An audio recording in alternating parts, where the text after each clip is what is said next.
강물을 생각하려 한다. 구름을 생각하려 한다. 그러나 본질적인 면에 대해서는 아무것도 생각하고 있지 않다. 나는 소박하고 아담한 공백 속을, 정겨운 침묵 속을 그저 계속 달려가고 있다. 그 누가 뭐라고 해도 그것은 여간 멋진 일이 아니다. 희망을 주는 목소리, 아카샤 요가입니다. 상실의 시대로 유명한 무라카미 하루키의 달리기를 말할 때 내가 하고 싶은 이야기라는 책을 나누고자 합니다.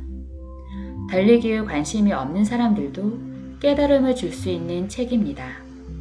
작가는 소설을 잘 쓰기 위해서 집중력과 지구력을 길러줄 수 있는 달리기를 선택하였고 지금까지 달리고 있을 것입니다. 숨이 턱턱 막혀오는 한계를 인정하고 부족한 자신을 단련시키며 만들어가는 모습. 오직 자신이 정한 목표를 향해 끊임없이 달려가는 모습이 인상적이었습니다. 이 책을 읽으면서 현 시대를 살아가고 있는 우리 모두에게 삶을 윤택하게 해줄 무언가가 꼭 필요하다는 생각이 들었습니다. 작가는 달리기를 선택했고 저는 명상과 일기쓰기입니다. 만약 삶을 윤택하게 해줄 무언가가 있다면 작가처럼 우직하게 이어나갔으면 좋겠습니다. 그 우직함이 언젠가는 빛이 되어 좋은 향기가 퍼질 수 있는 삶이 되기를 진심으로 바라봅니다. 그럼 달리기를 통한 무라카미 하루키의 이야기를 나누도록 하겠습니다. 나는 소설 쓰기에 많은 것을 매일 아침 길 위를 달리면서 배워왔다. 만약 내가 소설가가 되었을 때 작정하고 장거리를 달리기 시작하지 않았다면 내가 쓰고 있는 작품은 전에 내가 쓴 작품과는 적지 않게 다른 작품이 되어 있지 않을까 하는 느낌이 든다. 구체적으로 어떤 차이가 있는지 거기까지는 알 수 없다. 그렇지만 무엇인가가 크게 달라졌을 거라는 생각은 확실히 든다. 아무튼 여기까지 쉬지 않고 계속 달려온 것은 잘한 일이라고 생각한다. 왜냐하면 나는 내가 지금 쓰고 있는 소설을 나 스스로도 좋아하기 때문이다. 나 자신의 내부에서 나올 소설이 어떤 것이 될지 기다리는 그것이 낙이기 때문이다. 한 사람의 불완전한 인간으로서, 한계를 끌어안은 한 사람의 작가로서, 모순투성이의 불분명한 인생의 길을 더듬어가면서 그래도 아직 그러한 마음을 품는 것이 가능하다는 것은 역시 하나의 성취라고 부를 수 있지 않을까? 다소 과장되게 들릴지도 모르지만 기적이라고 해도 좋을 것 같은 느낌마저 든다. 그리고 만약 매일 달리는 것이 그 같은 성취를 조금이라도 보지해 주었다고 한다면 나는 달리는 것에 대해 깊이 감사하지 않으면 안 될 것이다. 세상에는 때때로 매일 달리고 있는 사람을 보고 그렇게까지 해서 오래 살고 싶을까? 하고 비웃듯이 말하는 사람이 있다.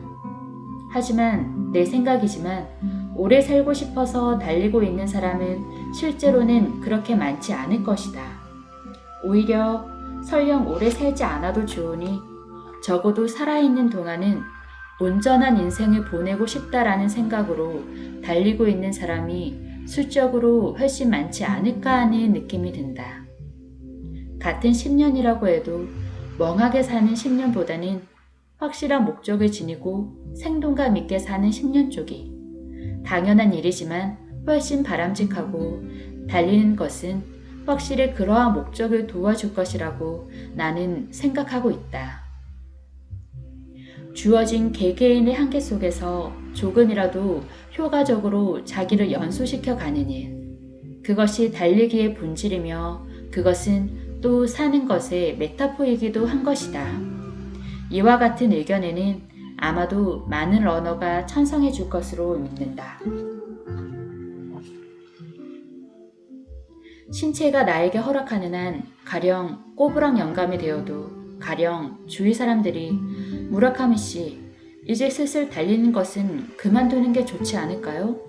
이제 나이도 먹었고 라고 충고해도 아마도 나는 개의치 않고 계속 달릴 것이다.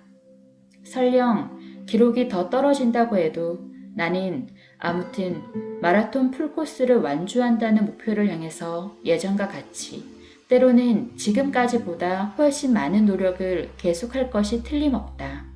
그렇다. 누가 뭐라고 해도 그것이 태어날 때부터의 나의 성격인 것이다. 나에게 있어, 그리고 이 책에 있어서 하나의 결론이 될지도 모른다. 로키의 테마곡은 어디에서도 들려오지 않는다.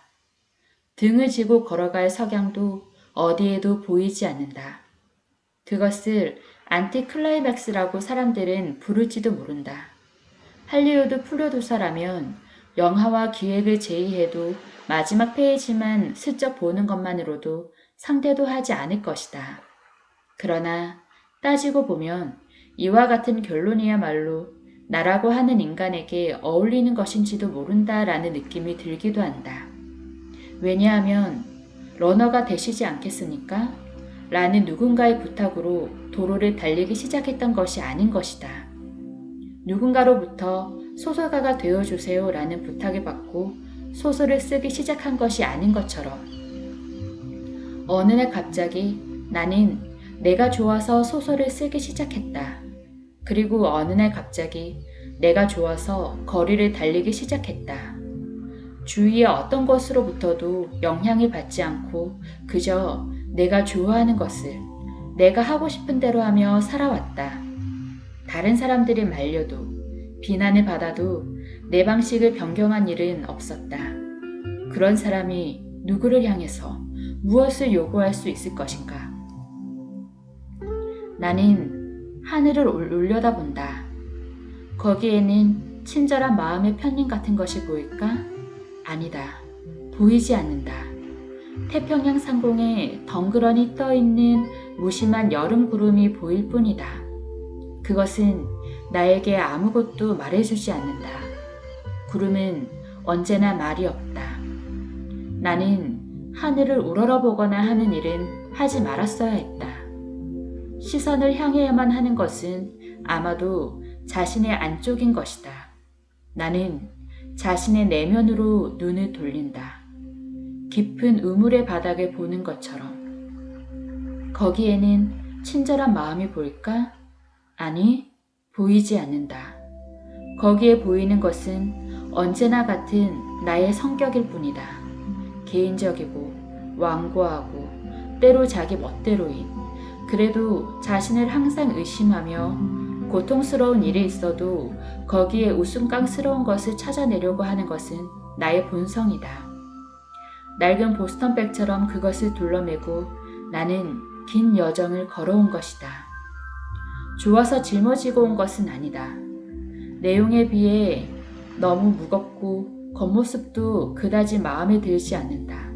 하지만 그것 외에는 짊어지고 갈 것이 없었기 때문에 어쩔 수 없이 메고 온 것이다.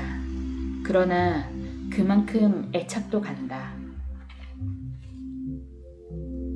나는 올 겨울 세계의 어딘가에서 또 한 번 마라톤 풀코스 레이스를 하게 될 것이다. 그리고 내년 여름에는 또 어딘가에서 트라이애슬론 레이스에 도전하고 있을 것이다. 그렇게 해서 계절이 순환하고 해가 바뀌어 간다. 나는 또 한 살을 먹고 아마도 또 하나의 소설을 써가게 될 것이다. 어쨌든 눈앞에 있는 과제를 붙잡고 힘을 다해서 그 일들을 하나하나 이루어 나간다. 한 발 한 발 보폭에 의식을 집중한다. 그러나 그렇게 하는 동시에 되도록 긴 범위로 만사를 생각하고 되도록 멀리 풍경을 보자고 마음에 새겨둔다. 누가 뭐라고 해도 나는 장거리 러너인 것이다. 개개의 기록도, 순위도, 겉모습도, 다른 사람이 어떻게 평가하는가도 모두가 어디까지나 부차적인 것에 지나지 않는다. 나와 같은 러너에게 중요한 것은 하나하나의 결승점을 내 다리로 확실하게 완주해 가는 것이다. 혼신의 힘을 다했다. 참을 수 있을 만큼 참았다고 나 나름대로 납득하는 것에 있다. 거기에 있는 실패나 기쁨에서 구체적인 교훈을 배워 나가는 것에 있다. 그리고 시간과 세월을 들여 그와 같은 레이스를 하나씩 쌓아가서 최종적으로 자신 나름으로 충분히 납득하는 그 어딘가의 장소에 도달하는 것이다. 혹은 가령 조금이라도 그것들과 비슷한 장소에 근접하는 것이다. 만약 내 묘비병 같은 것이 있다고 하면, 그리고 그 문구를 내가 선택하는 게 가능하다면 이렇게 써놓고 싶다. 무라카미 하루키, 작가, 그리고 러너. 1949년에서 2000땡땡. 적어도 끝까지 걷지는 않았다. 이것이 지금 내가 바라고 있는 것이다. 당신의 삶에서 진정으로 바라는 것은 무엇인가요? 감사합니다.